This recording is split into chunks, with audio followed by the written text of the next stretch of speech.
In the biggest move of the MLB trade deadline so far, the top starter, Luis Castillo, comes off the board and is traded to the Seattle Mariners for a massive haul of prospects. Did the Mariners overpay for Luis Castillo? Can Luis Castillo finally carry the Mariners to the postseason for the first time in 20 years?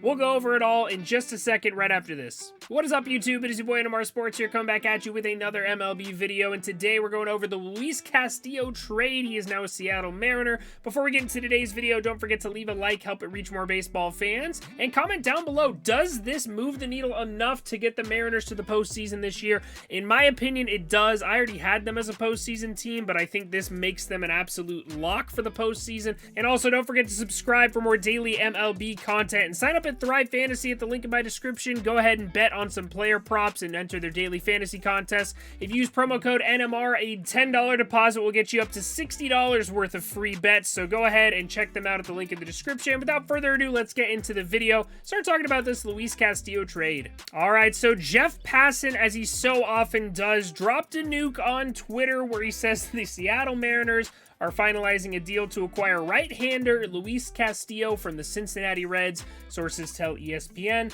The Mariners wanted to make a splash, and have they ever with Luis Castillo. They got the best starter on the trade market, and with Logan Gilbert, Robbie Ray, and others, their rotation is playoff ready. Now they just need to finish strong for their first October in 2 decades. Now, going over to the Reds in this trade, first broke, in my opinion, by Ken Rosenthal, you could say. Heading to the Reds, Noelvi Marte, Levi Stout, I hope I pronounced that right, Edwin Arroyo, Dylan Moore, which he then corrected is actually Andrew Moore. So this is a massive haul of prospects back for the Reds. But first, let's take a look at Luis Castillo. What kind of pitcher are the Mariners getting in Luis Castillo? Now, as you can see this season, he did start the year on the injured list, so he hasn't made that many starts. He started 14 games this year. He did make the All-Star team, which is very nice. In 85 innings, he's striking out 25% of the batters he faces. He's only walking about 8% of the batters he's facing.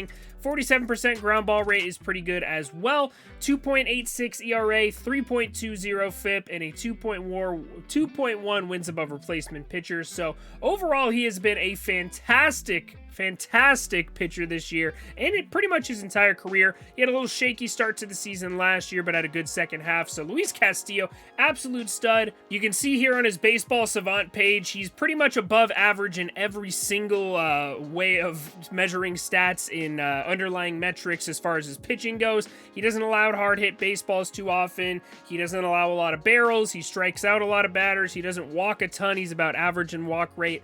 His fastball velocity is very high, and he has good spin rates as well. So I think this is an absolute slam dunk. The Mariners added a big piece of the rotation, and I think he's probably the best pitcher on the Mariners now, at least in the starting rotation at the moment. You can see here, while the Mariners rotation certainly hasn't been bad, it's actually the 7th best in all of baseball, right above the Padres and the Marlins, who we all know both have pretty good rotations there.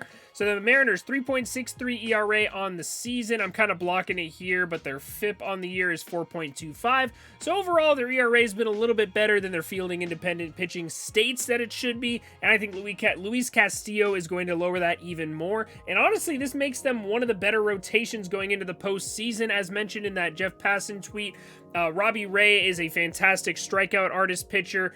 Of course, Logan Gilbert's having a fantastic year, but I think Luis Castillo is the new ace of this rotation, and I think he makes them a very scary team heading into the postseason. Do I think they're going to beat the Astros or the Yankees? Absolutely not. I don't think there's any chance at that, and I don't think anybody would disagree with me on that fact, but still a very good team and still a postseason team, and I feel like that's all the Mariners fans are asking for nowadays is get to the postseason. Just let me see a Mariners game in October. Now, obviously, I'm an Angels fan. You can see by the jersey I'm wearing and the Trout jersey behind me here. I'm not a huge Mariners fan. I don't like the Mariners. I want to see them in the postseason just so they can get that monkey off their back, but at the end of the day, I do not like the Mariners, but I think it's a really good move for the team. I think this gives them a very strong rotation. Let's see what the Reds got back in return for their ace in Luis Castillo. So as we said here, the Ken Rosenthal tweet, we got Noelvi Marte, Levi Stout, Edwin Arroyo, Dylan Moore, not Dylan Moore, sorry, Andrew Moore of the Mariners. Let's take a look at these top prospects. Okay, so Noelvi Marte is the #1 prospect in the Mariners farm system. Edwin Arroyo is the #3,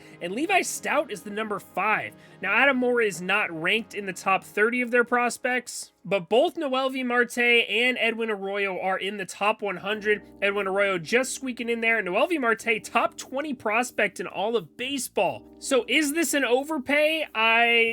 In my opinion, yes, I think it is an overpay. But you got to think, this is the best starter on the trade market. If they really want to go all in and make the playoffs right now, this is a very good move for the Mariners to make. I will say they will have a massive hole at shortstop coming up soon because they just traded away 2 of their top 100 shortstop prospects. So I think that's going to be a bit of an issue for the Mariners going forward. And, we're not really going to see another shortstop class like we saw last year this offseason. Trey Turner might be available, so they could possibly sign him, but I don't really see the Mariners going out and doing anything crazy like that. So I don't know. You guys let me know in the comments what you think of this trade. Was this a massive overpay like some people are saying on Twitter, or was this just what you had to do to get the Luis Castillo, the coveted, the golden goose of the trade deadline? So in conclusion, I think this was a very good trade for both parts. I think this is a win-win trade. You can't be too dedicated to your prospects. If you look, I've seen a lot of top prospects become busts. You got Jared Kelnick was a top 10 prospect. Joe Adell for my Angels was a top 6 prospect. Brandon Marsh was a top 50 guy. Reed Detmers, I wouldn't call him a bust yet, but you get the idea.